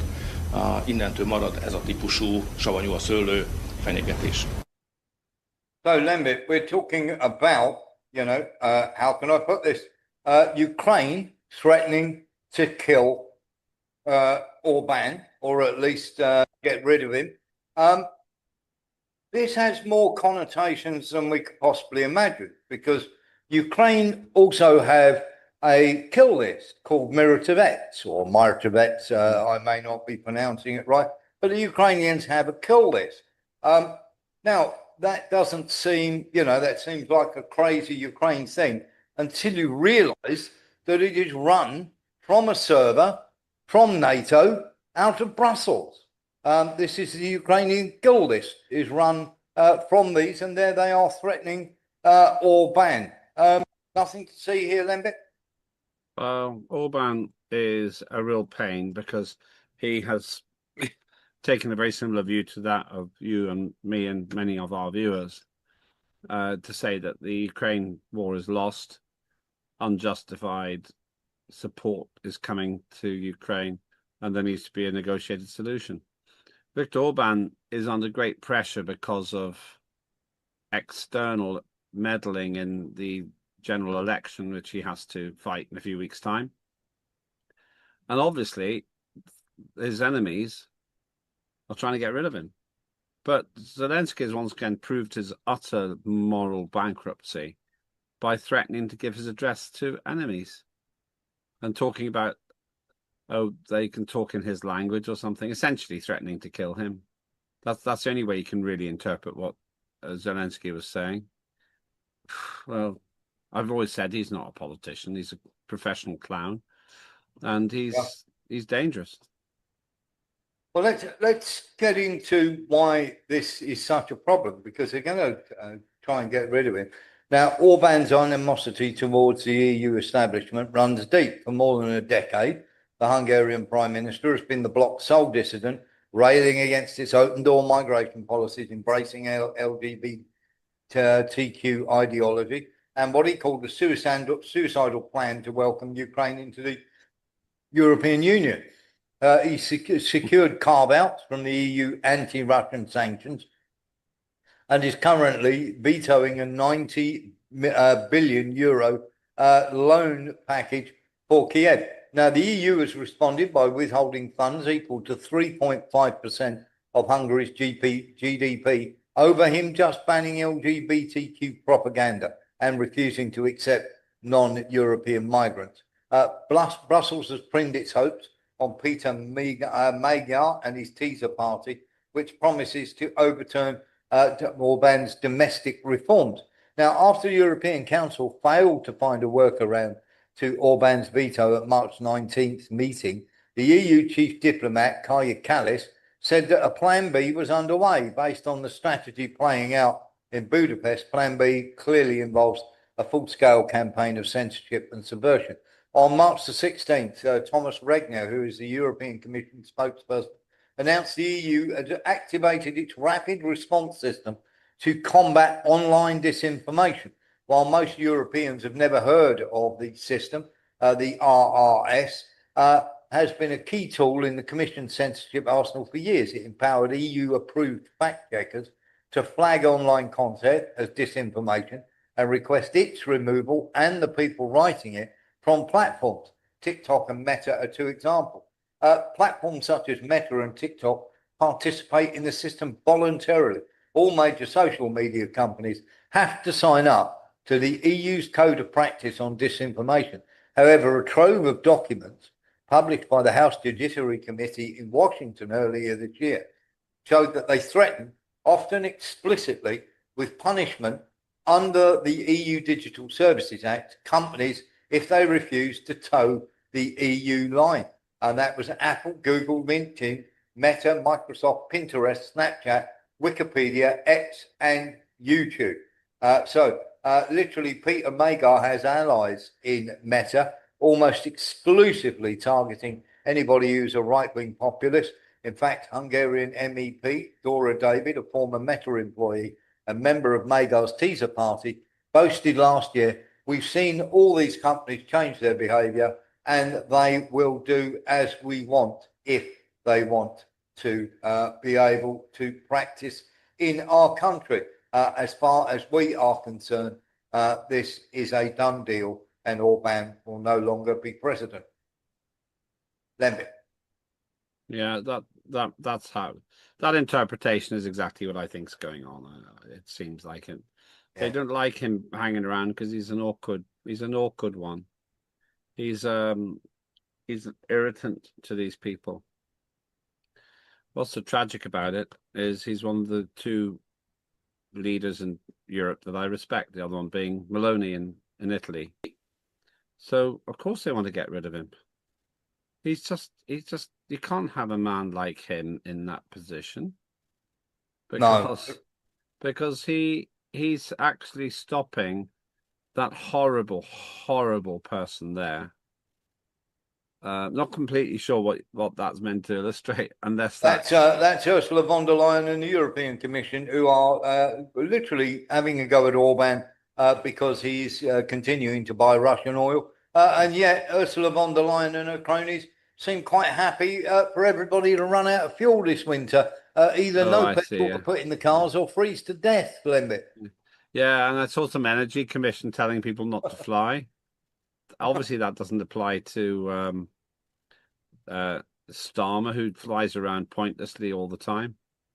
It's interesting, really. Oh, yeah, don't you guys fly? We'll do the flying for you. Don't you guys fly? Yes. This is terrible. Sell us your carbon credits. We're ready to buy them. Isn't that crazy? Just before we get on to one or two last things, we do have a video to show you today. Now, many people have asked, what on earth is Zionism? How did it start? Where did it come from? And everything else.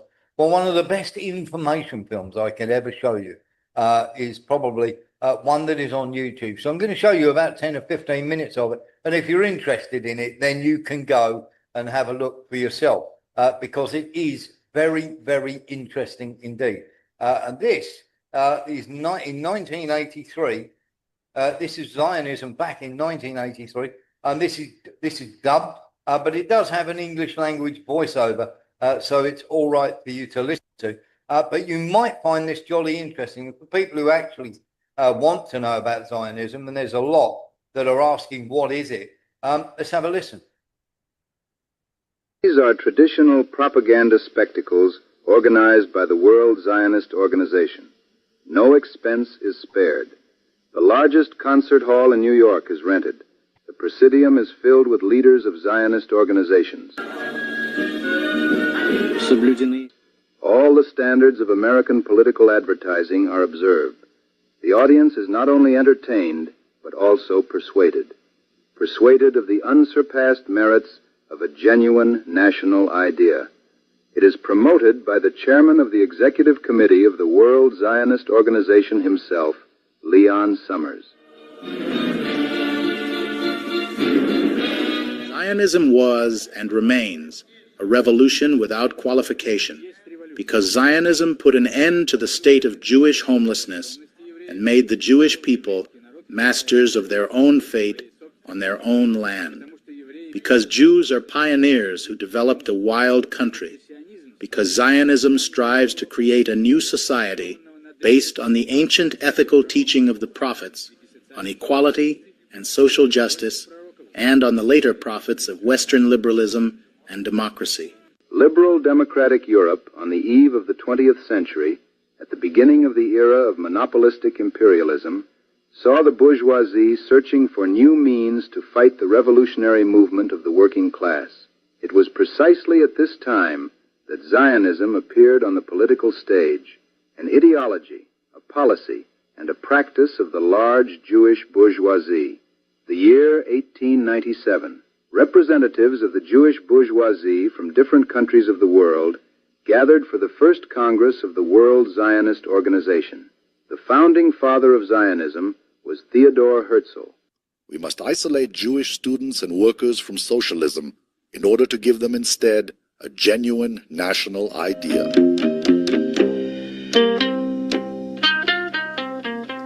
Herzl set out his program in the pamphlet, The Jewish State, and even earlier, in a letter to Rothschild,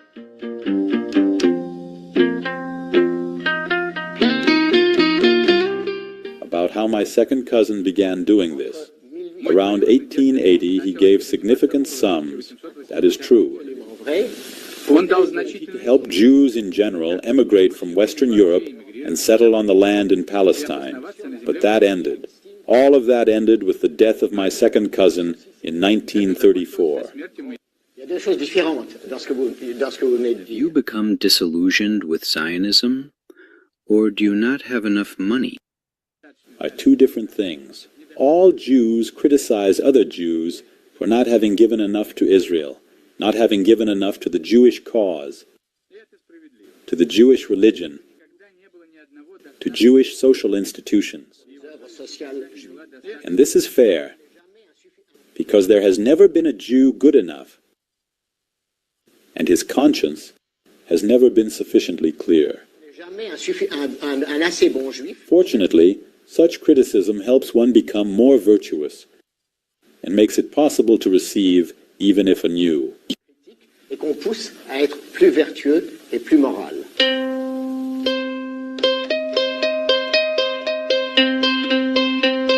I was born and lived in Jerusalem, where Arabs lived, Muslims and Christians, and Jews. I was raised in a school where Arabs, Muslim Arabs, Christian Arabs, and Jews studied together with me. We all lived in peace with each other. Arabs were stronger than anyone, and so was my family. Testifies Ruhil El-Hatti. The mayor of East Jerusalem was expelled by Zionist occupiers after the aggression of 1967. He died in Hollywood. In the Middle Ages, Jews were oppressed and persecuted in Europe. The only refuge ready to accept them were Islamic states, including Palestine and others. They lived under Arab-Muslim rule for 13 centuries in peace. Differences and conflicts arose only with the appearance of international Zionism. British imperialists were the first to decide to use Zionism to strengthen their positions in this strategically important region of the world. Dear Lord, His Majesty's government views with favor the establishment in Palestine of a national home for the Jewish people, and will render full assistance in achieving this goal. I would be grateful if you would bring this declaration to the attention of the Zionist organization in London. Film Chronicle, year 1919. A Zionist commission arrived in Palestine, headed by the leader of the World Zionist Organization, Chaim Weizmann. The commission discussed with the British occupation authorities the issue of accelerating Jewish colonization, since Jews then made up only 7% of the population of Palestine. The principles of Zionist colonization were Jewish land. Land must belong only to Jews. Jewish labor. Jewish production.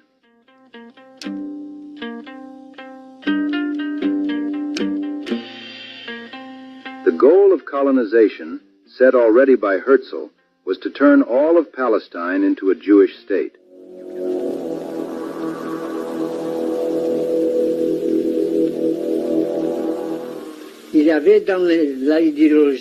Within Zionist ideology, that there have always been two primary tendencies. One was Theodor Herzl, who was an ignorant Jew, someone who knew nothing of the history of the Jewish people and whose sole focus was on his own self-advancement. And then there was the well-known Jewish writer Ahad Ha'am.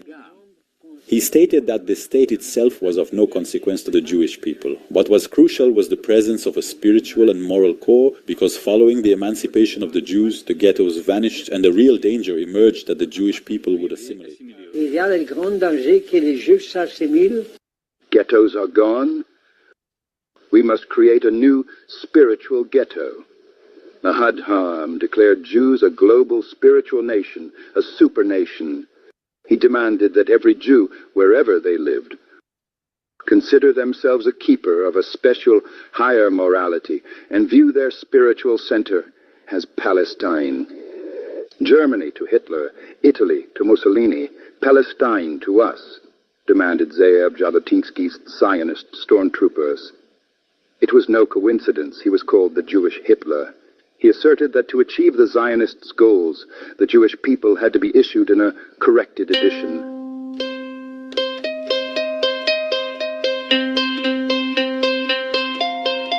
It was the year 1940. The fascists are now preparing for the final solution to the Jewish question.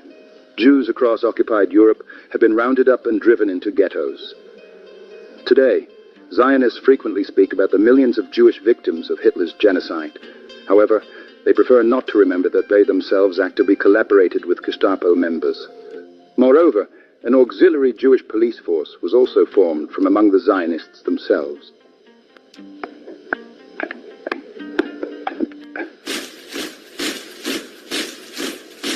"20 years after the war, the West German magazine Der Spiegel wrote, "Since both Zionists and National Socialists had elevated the concepts of race and nation to the status of a cult, it was inevitable that a common ground or bridge would emerge between them.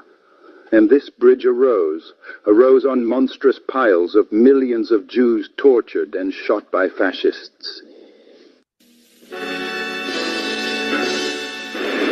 These are scenes from post-war newsreels.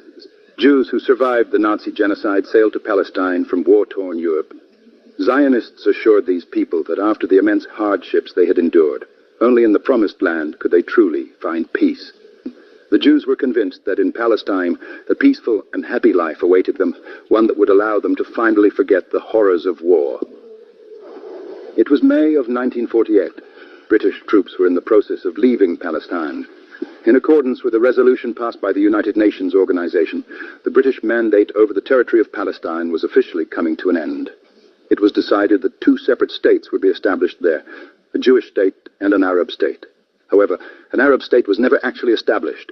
There was not peace, but terror, that the Zionists brought with them to Palestine. Their armed detachments carried out hundreds of attacks on Palestinian towns and villages. The leader of one of these terrorist gangs, Menahem Begin, "In this land, there is no place for both of these peoples.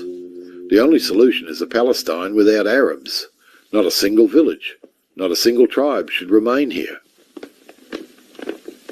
At dawn on April 10th, 1948, terrorists forcibly removed the entire population of the Arab village of Deir Yassin.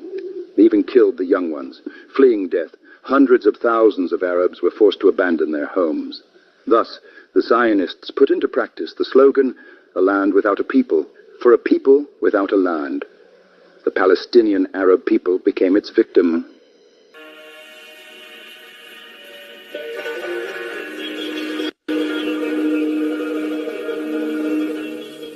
The first Prime Minister of Israel, one of the pioneers of Zionism, Ben-Gurion. "The borders of Israel will be determined only in the course of war." Thus, Israeli expansionism was born. The destiny of other peoples fundamentally does not interest the leaders of Zionism. Israel is above all else. So my understanding of Israeli policy, which you can find discussed in numerous articles, is first and foremost that Israel should not be a state just like all the others. It is a great misfortune that the path of Israel began with war. I personally asked Ben-Gurion to postpone the declaration of the state for a month to avoid war. Ben-Gurion did not do that. I told him that Ben-Gurion should be well aware that in the Talmud, that great Jewish religious commentary, it is explicitly stated that it is characteristic of every sinner that after committing one transgression, he inevitably takes on another. The very same principle applies to war. One war follows another, and soon it will be nothing but continuous warfare.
Decades of wars fought to seize Arab lands, followed by a separate deal brokered at Camp David.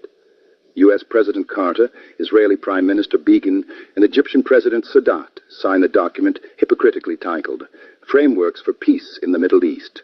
His true goal is to impose imperialist domination on the peoples of the Middle East, to perpetuate the Israeli occupation of Palestinian lands on the west bank of the Jordan River and in the Gaza Strip, as well as the Syrian Golan Heights.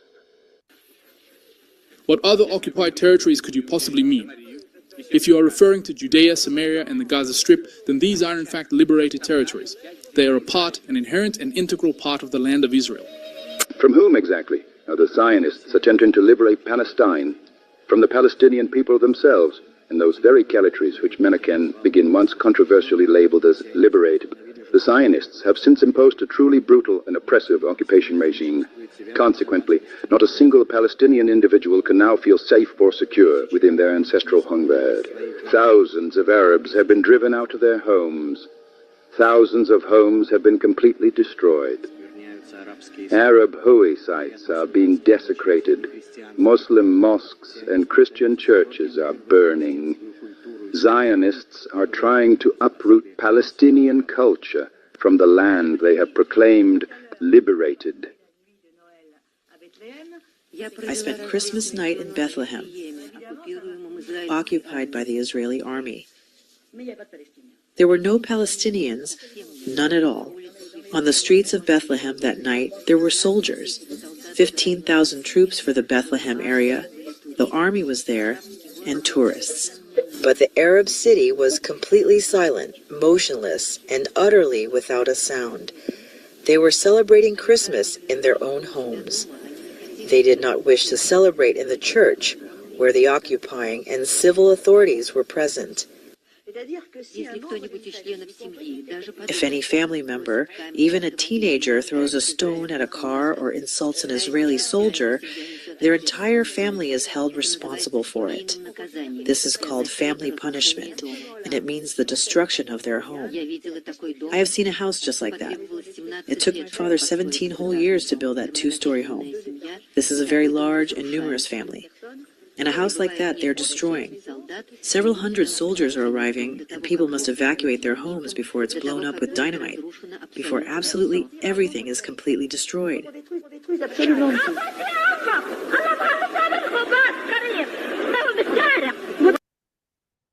There we are.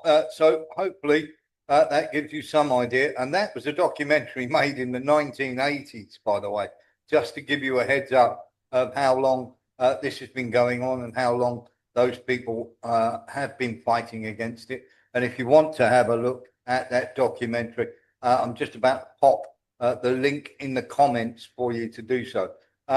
Any thoughts on that, Lembit? Well, it's one angle. The Zionists would say that's an unfair and biased assessment, and we can have a whole debate about that. Just two observations. One is Zionism is not the same as Judaism.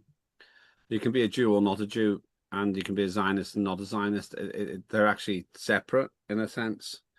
And the second thing is, none of this gets resolved unless the underlying stress is resolved. And I thought we were close to it at one point, a two-state solution, but it's quite obvious that Benjamin Netanyahu doesn't want a two-state solution. He just doesn't want it. And so that's why we're in the mess we're in. I've got a slightly different take to you on that. I don't think they ever wanted peace or a two-state solution ever. Certain entities never wanted that. Just a couple of things before we go. First of all, this appeared in Poland at the World Games. This is, of course, the Azov Battalion flag of the Ukraine, which is quite clearly neo-Nazi in nature. It doesn't seem that we have a problem if that is rolled out, yet you can't fly a flag of the UK in England. Isn't that strange? And something else that we will show you. Cycling is becoming very, very dangerous, Lembit. Thomas qui est parti à la faute. Hop, hop, hop, le suraccident. Attention! Oh non! L'image terrible, elle est passée par-dessus le parapet. C'est pas possible, c'est pas possible. Oh non! Oh là là. Base in concrete, Tour de France. In any tours they do, whether it be the Tour de France or milk race or whatever. I was quite surprised to find out then that cycling is the fifth most dangerous sport in the world. I'm surprised as well, but not overly. During the COVID lockdown, cyclists always tell you that other road users are the problem. But during the COVID lockdown, other road traffic went down by about 1/5, about 20%. Cycling went up by about 40%, and cycling deaths went up by about 40%. It's directly proportional to how much cycling there is. Also, there's very clear evidence that the more you cycle as a man, the more likely you are to get prostate cancer. It's like if you cycle 8 hours a week instead of 1.5 hours a week, and you're over 50 and male, there's something like 500% more likely to have prostate cancer. We contacted the person who did the work, a guy called Dr. Hamer, and he said, I'm not going to try to explain why there's an association. He said, but there's a statistically significant one. Yeah, it's a clear association. Thank you very much for that. Lembit, where can people find you? At Lembit Opic at 0900 tomorrow morning. Warren and I will be on Lembit Opic Live at Unprecedented TV.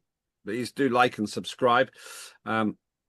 We're heavily into funding rounds now. If you'd like to invest, get in touch as well. That would be very interesting and be very welcome. Any of you who are willing to come on, get involved, because we are really fighting for free speech. And thanks to Warren Thornton, we get a lot of great documentation, a fantastic programming, I mean. So thanks very much. Thank you very much for that. And of course, we are going to play you out with the video again, because we think it is very much, if you are watching the show or the very first time, this is aimed at you. Have a look at this. Have you ever noticed that the smarter you become, the lonelier you feel? It's a peculiar thing, isn't it? You'd think that intelligence would connect you to people, that seeing more, understanding more, would bring you closer to others. But it doesn't. Instead, it separates you. You walk into a room and everyone is laughing at something you don't find funny, talking about things that seem trivial, surface level, safe, and you smile, you nod, you play along, but inside you're somewhere else entirely. You're thinking about the conversation beneath the conversation, the patterns no one mentions, the questions no one's asking, and suddenly you realize you're alone. Not physically, but in every way that matters. This is the hidden cost of intelligence. The price nobody tells you about, the isolation that comes, not from being different, but from seeing differently. Let me tell you something about intelligent people, something that might explain why you feel the way you do. Intelligence isn't just about knowing more, it's about perceiving more, connecting dots that others don't see, following thoughts to their logical conclusions, even when those conclusions are uncomfortable. And here's the problem. Most people don't want to go there. They don't want to question the game. They want to play it. They don't want to examine the mask. They want to wear it. They don't want to wonder if the emperor has clothes. They want to complement the fabric. But you can't help it. You see the threads hanging loose. You notice the inconsistencies, the contradictions, the unspoken agreements everyone pretends are absolute truths. And when you point them out, even gently, even playfully, people get uncomfortable. Not because you're wrong, but because you're right. And being right about things people don't want to examine makes you dangerous. So they distance themselves. Not consciously, perhaps, not maliciously, but they do. They stop inviting you to things. They keep conversations shallow around you. They call you intense or overthinking or too serious. And you learn to keep your thoughts to yourself. You learn to dumb it down, to speak in half-truths, to laugh at jokes you don't find funny, to nod along with opinions you don't share. You learn to hide, because full honesty, you've discovered, is social suicide. Authentic expression is loneliness in motion. There we are. Thank you very much for watching.